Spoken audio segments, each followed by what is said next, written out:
দেখো বাবা, আমাদের হোটেলে কত ভিড় হয়েছে, কত মানুষ লাইন ধরে দাঁড়িয়ে আছে আমাদের হোটেলে খাবে বলে। হ্যাঁ রে বাবা, আমি দেখেছি। এত ভিড় আমি আমি থাকতেও তো হয়নি। বাবা, আমি হোটেলে তোমার রান্নার পাশাপাশি শহরের রান্নাও কিছুটা রেখেছি, যার কারণে এতটা ভিড় হচ্ছে। অনেক ভালো করেছিস রে। আজকে আমরা অনেক খুশি হয়েছি তোর এই পরিবর্তন দেখে। আমি আর শহরে যাব না। তোমাদের থেকে দূরে থেকে আমি কোনোভাবেই সফল হতে পারবো না। আমি এখানেই থাকবো।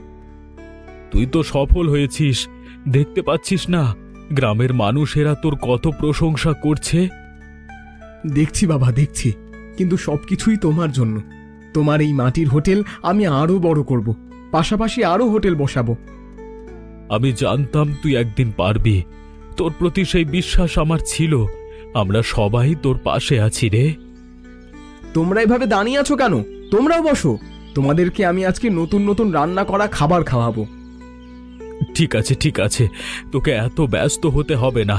তুই আগে তোর খদ্দের সামলা, তারপর আমাদের কাছে আসিস। না বাবা, সবার খাওয়া চলছে, তোমাদেরকেও এখন খেতে হবে। তুমি বসো, আমি খাবার দিচ্ছি। এমনই মজার মজার গল্প দেখতে আমাদের চ্যানেলটিকে সাবস্ক্রাইব করতে ভুলবেন না।